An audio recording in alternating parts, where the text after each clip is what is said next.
le Maresca Ball dans toute sa splendeur. Juste là, ce scénario qu'on avait aujourd'hui, mais préparez-vous à le revoir une dizaine de fois cette saison. Parce que ça, c'est le Maresca Ball. En fait, si dans le match, t'as pas une individualité qui va faire des différences, si t'as pas un coup de génie d'un joueur dans le match, ça va être compliqué. Parce que collectivement, alors bien sûr, c'est que ses débuts avec City, on peut pas tout mettre en place encore. On va voir dans les prochaines semaines, dans les prochains mois. Peut-être que ça va progresser. C'est tout ce que je leur souhaite. Mais Maresca, malheureusement, de ce que j'ai vu à Chelsea, c'est quand même un coach qui est limité. Malheureusement, c'est ça la réalité des choses. Et on voit que collectivement, tactiquement, ce qu'il propose, c'est ennuyant en fait. C'est très ennuyant. Et à Chelsea, ce scénario, comme je vous dis, on l'a vu une dizaine de fois. Combien de fois Maresca a été sauvé par Cole Palmer? Mais combien de fois, les gars? Ça se comptait même plus en fait. Combien de fois Maresca a été sauvé par Marco Corella? Mais combien de fois, les gars? C'est incalculable. Si t'avais pas. En fait, si Maresca à Chelsea, il n'avait pas Palmer qui était à son top niveau, s'il n'avait pas Caicedo à son top niveau, s'il n'avait pas Cucurella à son top niveau, il prenait la porte au bout d'une semaine, les gars. Je dis la vérité. Et là, à City, tu vois, il fait rentrer Cherki. Cherki, il fait son entrée, 2 passes décisives. Et en plus, ils mettent un corner. On sait que les coups de pied arrêtés, dans ce genre de match, c'est important. C'est très important. Quand tu galères dans le jeu, bah voilà. Faut miser sur les coups de pied arrêtés. T'arrives à marquer, tant mieux. Et après, derrière, tu as cette passe de génie de Cherki qui va trouver Guardiola. Et tu vas gagner ce match in extremis. Ce scénario, on l'a vu 10 fois à Chelsea et on va continuer de le voir à City. En fait, Maresca, pendant sa pause, il s'est touché les couilles ou quoi? Non mais faut le dire, parce qu'aujourd'hui, la prestation de Manchester City, elle est vraiment pas au niveau. Ils devaient se racheter par rapport à ce qu'ils ont fait face à Arsenal. La défaite 3-0 pendant le Community Shield. Aujourd'hui, il recevait Bournemouth.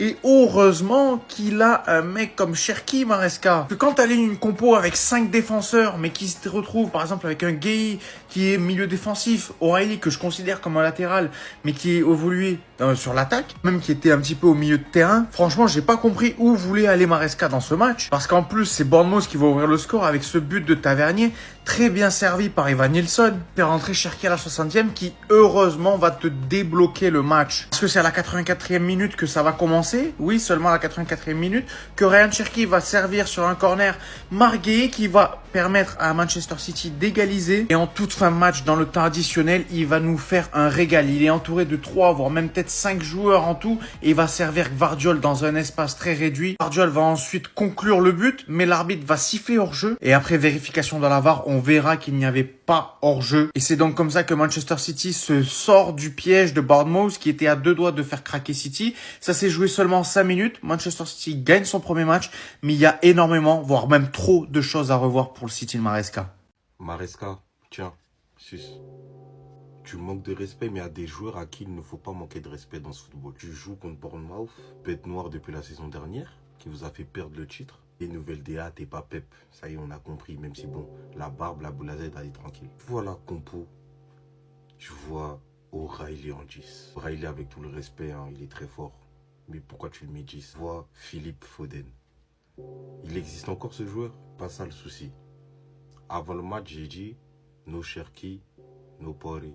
Bournemouth menait 1-0 jusqu'à l'entrée d'un certain Boug. Il est rentré comme mauvais Joe. Celui qui défend la main vélo primaire. Il n'en faut pas beaucoup. Corner. Depuis le début du match, ils ont eu beaucoup de corners. Hein.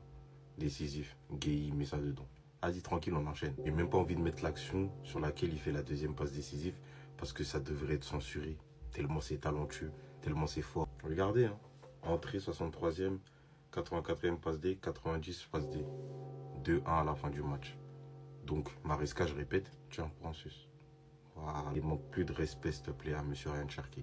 Allez, bonne journée et abonnez-vous. Comment on m'explique que Ryan Cherki n'est pas titulaire dans cette équipe de City? Maresca a préféré mettre O'Reilly en tant que numéro 10 plutôt que Ryan. Il est rentré à la 63e minute de jeu. Son équipe était menée 1-0, 2 passes D. C'est ce qu'on appelle un game changer.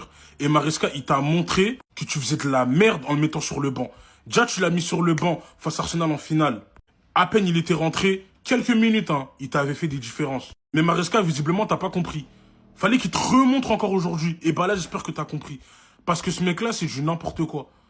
La passe D sur Marc Guéhi, mais c'est trop. Et ce mec-là, dans les petits espaces, mais c'est une dinguerie comment il excelle en fait. Je vous jure, ça me choque. Il sait faire la bonne passe au bon moment. Parce que la passe qu'il trouve sur Guéhi, mais c'est juste magnifique. Et tu penses qu'il est hors jeu finalement? Non. La saison dernière, il a fait la même chose face à Chelsea. Il avait envoyé une passe de fou comme ça. Mais je crois que c'était Gay même carrément encore. C'est trop ce mec. Au nom de Dieu, il est trop fort au ballon rond. Cherki est trop fort au football. Je ne comprends pas comment il n'est pas titulaire dans cette équipe moisie de Manchester City. Parce que si je dois faire un avis général sur leur équipe là, mais City cette saison, je crois que ça va être très très dur. Je crois que vous allez battre 0 équipe du Big 6. Hein. Je pense 0. Après, vu que t'as Haaland, Doku, Cherki, 6 sont titulaires à chaque fois, Foden, peut-être qu'ils vont essayer de faire quelque chose. Quand je vois cette équipe de City pour l'instant, je sens que ça va être très compliqué pour eux. Après, bien évidemment, c'est que le début. Je peux me tromper, mais c'est cette impression qu'ils donnent. Dites-moi ce que vous en pensez en commentaire. J'espère que Maresca et son gros crâne luisant aura compris que c'est titulaire. Indiscutable. J'espère que lorsqu'il va faire sa composition lors du prochain match, le premier nom qu'il doit mettre, c'est Ryan Cherki. Le premier nom. Et ça se demandait même si Cherki ne doit pas l'accompagner pour faire la composition. Ah oui, on peut poser la question. Est-ce que Cherki ne doit pas l'aider pour faire la compo? J'ai vu des Guy au milieu de terrain, des Aurélie numéro 10, des je sais pas quoi, et des... N'importe quoi. Ah non, n'importe quoi. En tout cas, abonnez-vous, c'est important, mais franchement, Ryan Cherki, je sais pas qu'est-ce qu'il doit faire pour être titulaire à Manchester City. Honnêtement, je ne sais pas ce qu'il doit faire, les gars. Je sais pas. C'est quoi, il a le snap de la fille de Maresca aussi? Est-ce qu'il a le snap de la fille de Maresca? Non, mais je pose la question parce qu'on sait pas, les gars. Manchester City, ils ont envoyé v'là les corners. V'là les corners, ils ont envoyé aucun. Il a pu être transformé, aucun. Cherki rentre à 63e. 84e minute de jeu, il arrive, il pose le ballon, il sent tête de Marguilly. Cache, égalisation. 7 minutes plus tard, il arrive, il t'envoie un bonbon à la limite du hors-jeu, super contrôle et super frappe de Gvardiol quand même. Voilà, un geste d'attaquant, qui viendra donner la victoire à Manchester City. En tout cas, victoire de Manchester City, mais coup dur dans ce match, puisque Elliot Henderson a subi une blessure et a été remplacé par Kovacic. Heureusement qu'Ayoub Boadi vient, heureusement. En tout cas, j'espère que Maresca a compris, lors du prochain match, c'est lui qui doit commencer.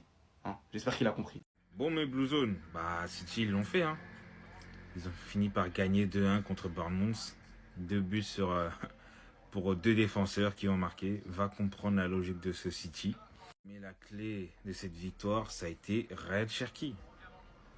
Il est rentré 2 passes décisives. Qu'est-ce que tu veux faire de plus? En fait, les choix du coach, déjà, ils étaient incohérents. Mais on va commencer par ça. Cherki, tu peux pas le mettre sur le banc. Je suis désolé. Cherki doit commencer titulaire. Il est trop fort. Son apport offensif à ce garçon, ça passe surtout sur le dernier but. La passe, elle est magnifique. Comment tu penses vouloir gagner avec un 11 pareil? Donc pour toi, tu mets Aurélie 10. Ça n'a pas de sens. Tu mets Marguerite 6. Ça n'a pas de sens aussi. Zarma, tu t'es dit, vas-y, je vais faire jouer tous mes défenseurs. Comme ça, on va être solide derrière. Mais pourquoi tu fais ça? Tu as des Kovacic sur le banc. Tu as des Nico Gonzalez sur le banc pour jouer au milieu de terrain. Mais tu es un abruti de mettre... Bref. Ensuite, tu mets Foden à droite. Pourquoi? On sait tous que Foden, son poste où il est le mieux, où il s'exerce le mieux, c'est 10. Mais toi, tu préfères mettre un défenseur. Mais c'est de la folie. C'est de la folie. Ensuite, en défense, pourquoi tu mets tous ces joueurs-là? Laisse Aurélie à la place de Lewis. Tu fais jouer Cherki en 10. Tu enlèves Foden, parce que pour moi, Foden, il ne faut pas le faire jouer. Tu enlèves Foden, tu mets Jack Grealish. Tu remets Semenyo à droite et tu mets Grealish à gauche. Et en défenseur, en milieu de terrain, tu remets un petit Kovacic. Tu mets un Nico Gonzalez. Et Marquez, tu le mets à la place de Kusanov. Là, quand il a fait ce changement, on a revu un peu du City. Mais sinon, c'était catastrophique. C'était catastrophique. Et le jeu qu'ils nous ont fourni, je suis désolé, c'est pas convaincant. C'est pas du tout convaincant. Et là, ça réconforte mon idée que Arsenal va faire le back-to-back. Parce que c'est trop léger. S'ils continuent à faire des folies comme ça, là, ils étaient à domicile. Mais à l'extérieur, tu joues à Bournemouth, c'est compliqué, gros. C'est pas sûr de gagner. Dis-toi que Bournemouth, ils étaient sur une série d'invincibilité de 19 matchs. 19 ou 17 matchs. Sans défaite. Ah non, City.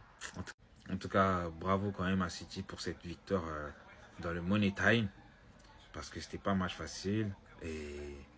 Mais déçu de Bournemouth. Mais bon, c'est comme ça, c'est le football, c'est la pelle, c'est méchant. Pendant que Manchester United et Bruno Fernandes, ils prennent 2 buts par Hull City, Ryan Cherki de l'autre côté, lui, il met 2 passes décisives. Eh ouais les gars, le meilleur passeur de la saison 26-27, lâchez ça. Bruno, il a pris l'année dernière, c'est Ice Carré. il a pété son record. Son record, il va même pas durer une saison. Son record, il va durer quelques mois avant que Ryan Cherki le pète. Déjà, la saison dernière, on a vu, première saison en première ligue, il finit deuxième meilleur passeur de PL. Mais les gars, ça arrive. Ça arrive seulement si Maresca, ce tocard, il fait pas le con, il le fait jouer à son poste et qu'il le met titulaire tout simplement tout au long de la saison. Le record de Bruno, il saute. Dès la saison 26-27, le meilleur passeur du championnat, c'est lui. Il voit des choses que personne ne voit. Il parle en football que lui seul peut parler sur le terrain en fait. Il peut pas communiquer avec les autres. Et c'est ce que je dis depuis qu'on le voit à l'OL. Les gars, le 6-9 brille à l'international avec les Ryan Cherki, avec les Barcola, avec les Loukeba, avec les Gusto, etc. Le 6-9 brille à l'international. Et Cherki, en fait, quand tu joues avec lui, c'est simple. T'as juste à faire des appels. Faut pas se soucier, faut pas se poser la question, est-ce qu'il va me voir? Parce que tu sais qu'il va te voir dans tous les cas. Et des fois, il voit même des trucs alors que c'est même pas encore arrivé. C'est-à-dire qu'il va voir un appel en avance. Fais juste cours, fais des appels, il va te la mettre. T'inquiète même pas. Donc là, ça arrive. Le record. Bruno, profites-en, parce que c'est bientôt fini déjà.